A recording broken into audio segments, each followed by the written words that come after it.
Hey everybody, this is PJ Riley from Competition Archery Media out here at the ASA London Pro-Am. That's the True Ball Excel and Black Eagle Pro-Am here in London, Kentucky. We just finished the first round of pro scoring. I am here with, of course, our regular guest for Shot of the Week, sponsored by Mathews, Dan McCarthy, who is our Open Pro leader at 12 up. Dan, you had a pretty good day. Yep, pretty decent.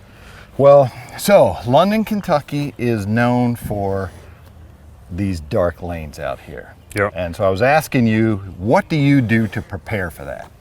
I mean, some years I've came here and practiced, other years, it's going to be dark, depending on how the sun shines in a particular lane. These are big trees. I mean, these are old canopy trees, and so they're very thick, and when the sun comes out, a lot of times we would be shooting out in this high line and it'd be really bright on you. You're shooting into the woods and it'd just be really dark. It's really hard to see. They've done a lot better as far as putting the stakes into the timber, so it doesn't seem like it's as bad as Kentucky of the past, or London of the past that I've been here in previous years, but it's still difficult. I mean, there's still targets that are tough to see. You don't change your lens power, you don't change anything in your peep? Nope, I'm shooting a 5 power with an A+ clarifier, same setup I've shot all year. And I shot a 6, I think, in Foley with a 1/16, but a little smaller, but I usually tend to go to a bigger hole as the canopy starting to thicken up. In the beginning part of the year, I get away with a little smaller peep sight because I got a little more sunlight coming through the woods. But once the woods get dark, like it's time to open that up a little bit. So you said your main strategy to get ready for this is just practicing in the dark. Practicing it, yeah, trying to mimic that situation. So, not practicing in optimal lighting conditions at home. That's gotta be tough because I like to see it. Yeah, well, but that's why you're leading. Yeah, no, luck had lots to do with that stuff too. It's just I didn't come here early. We got here at 11:30 last night. I stayed home, practiced on my own course, which doesn't look like anything like this. It's actually more pines and just a pine plantation area. But trying to get some targets in. I've came here before and just never really shot good as far as like practicing here. Yeah, okay, gotcha. It didn't help. Yeah, it looks so different. I usually judge really good the first couple days, and then the second couple days I start to fall apart. And I think it just has a lot to do with the fact that it's really tricky here. I mean, the trees change size, so it's just easy to see smaller trees and you're judging good, and then the next lane you get into and there's these giant trees and you don't maybe realize it. And I don't even know if it's the trees or not, but maybe to me, I feel like sometimes that happens. I have these big giant trees, and perspective-wise, it makes me more apt to underjudge it because it's just a massive tree. My confidence, I feel like, deteriorates every day here. So I didn't come until the last second, and I'm just going off of my practice at home, which has been great. Gotcha. So that was my plan, is shooting bad lighting at home if I can. Late at night, early in the morning, something. Obviously, I shot during the day. Shoot whenever you can. Right. But I definitely pushed it a little bit where I wanted to not, right at the end of the day, I tried to go out and shoot a couple targets and just really struggle to see, make sure I hit in the same spot, make sure I'm not getting weird left and rights, up and down. Because I think that's what happens here is you struggle to see, but more importantly, you change your anchor just a little bit. When you can't see and center your peep and your scope up perfectly, it's just easy to move your head. Right. I actually noticed practicing here the other night that I was moving my eye closer to the peep just because I wanted to see something. Yeah.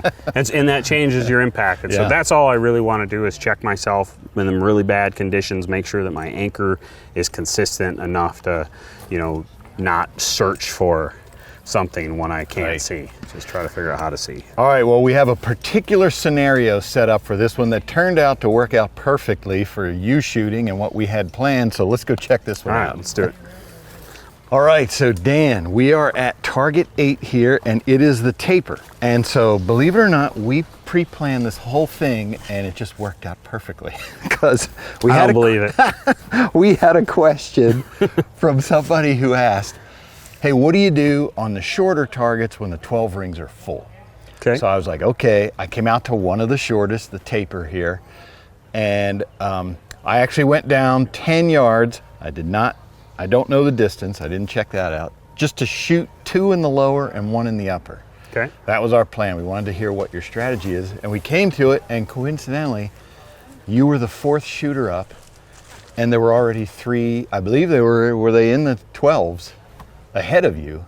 So Yeah, I think you had to deal with this situation. Not exactly the situation, Not but quite. I understand the situation. Okay. I've been in this a lot in my class. Yes, so that's what people wanted to know. This shorter distance target, I mean, to me, that lower one, I can't do anything with that. There's one in the upper.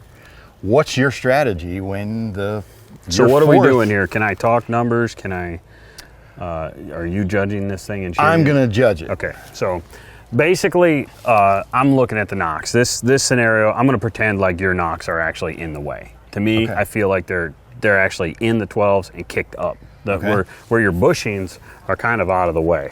Okay. Maybe the lower, you've got Yeah, the you're one right. that's kind of in the way, but the Yeah. other one, like, I see very not even my concerning. I see that. Because it's in like this. Yes. And so I might hit the bottom of the shaft, but the only way I'm going to glance is down. So Gotcha. I'm going to glance safe, down into that target. But if the bushing was in the way, yeah, that's a gamble. And I have terrible luck when it comes to glance outs. Like, I glanced out once today, and it wasn't even like the one arrow in the way, and I have always had the worst luck when it comes to glance outs. I mean, the one season I kept track of it, and I had lost like 40 points. Is that right? Between ASA and IBO. This right? is your worst case scenario. You're last, there's 3 12s in the way. The most common scenario is you have 1 arrow in the way. You have 2 arrows in the target. One's in the 12 lower, one's in the upper. Now what do? Honestly, I take way more than I probably should into consideration. But I tested stuff through high speed just to kind of see how arrows react from glance outs, because I was losing so many points. Yeah. And one of the biggest things was arrow spine. So the stiffer the arrow that's in the target, the better chance you're going to actually have to glance further away from it. So, if there's a 500 spine or a 400, in my class, a 400 spine arrow in one of them and a triple X in one of them, then I'm going to shoot at the 400 spine one. Because you have a better chance of when you hit it, that arrow is going to actually give a little bit, move out of the way, and then my arrow is going to go, hopefully. Do you just know As planned. what the other guys are shooting, or I know by you look at it? what arrows they've got. I mean, Okay, gotcha. this is what we do. So Yep. I mean, if I see Okay. an arrow, I can tell. If it's a triple X, I know exactly what spine it is. It's Like a 100 PS23, spine. I'm thinking. 23s you'd have to see, because we come in a bunch of different Right. spines, but it's You look. blatantly written Gotcha. on the thing. And for the Okay. most part, I mean, any of the guys that are in this class, that's shooting a 23, I'm sending them arrows. So you know what they're what spine shooting. everybody's shooting. But either way, it's not something I'm saying everybody should do, but Right. it does matter, and it just does matter a little bit. So if you can take that into consideration, because it is a gamble. I mean, if you're going to hit somebody's bushing, you want to shoot the one that's hopefully not going to glance you as bad. So Gotcha. All right. that's a tip. Well, I will try that then, and I guess I'll call upper now, because I know that lower scares me. I shoot with my wife a lot. She shoots a 500 spine, and I don't glance that bad off of her stuff. I hit her stuff all the time. Yeah, but I don't yeah. glance Gotcha. as bad. Well, the first thing I have to figure out is the distance, so maybe I'll make sure I get that right first. So, another tip, we talked about kind of it being dark. One thing I also practice at home, too, is I shoot a really dim pen for this tournament. So I try to get used to seeing as little of light, as low a light on that pen as possible. Right. So I can see past it. If it's too bright, you just can't see past your pen. All right, well, I'll dim mine down a little bit. All right, so I think I have my yardage. Well, I mean, I have my yardage. It's either right or wrong. But, so I am going to call upper then and try for that upper 12. And we'll see what happens. I guess I should look at it. Make sure I know where I'm Straight at. right of that dark, Yeah, like 1 o'clock off that dark I see that. hole, 1 or 2 o'clock. Okay. I think I know what I'm going to try.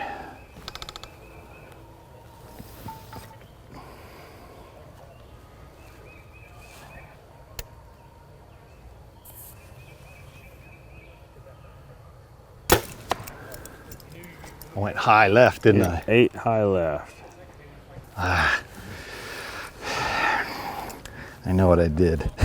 What'd you do? So I tried aiming center and adding yardage, and that almost never works for me, and I just kept the streak alive. So what did you put on the center? So I put on the center 34. Okay. So you judged him for what, 2? I figured he was like 31 to 32. It's probably a pretty good number. I actually judged this one for like 1. Okay. And aimed upper, and I missed it. I shot it for 30 and a half, and I aimed at it, and I hit like right here, low right. I don't know why, but I'm one of the worst people probably today to give anybody instructions on short targets. I don't think I hit I'm not kidding you, I didn't hit a single target we had out here under 40 yards. I missed them all. I missed all the easy targets. They were not easy to me. Well, then I feel better about that. So I'm thankful that there were some really tough ones, because I hit those. That's the only reason I'm leading. All right, Dan, so I keep my 8 streak alive for this year's series. This is the one that I shot from distance. As we've discussed, I tried to add yardage. I added about 2, maybe 3 yards, figuring I'd aim here. The left, I can't explain that, but even my height is, I want to say I'm a little I hit high. somewhere like right here.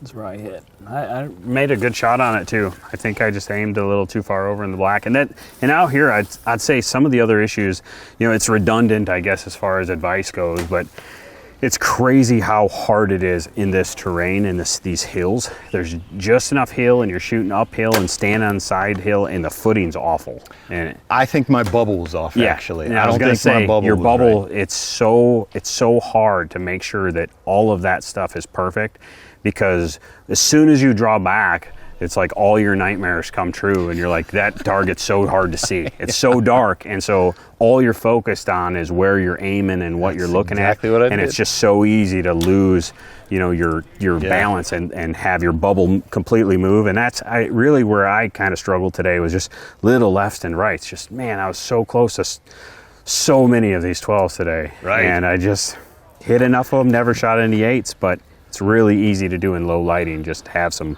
little misses all over the place. Just after I shot, I thought, you know what? I never looked at my bubble. It would have been. It's so easy to forget, because you draw back and it's just like, wow, that's way darker than I was expecting. And so you just go right into trying to see and trying to aim, and you forget to do all the other things that are just as important as executing a good shot.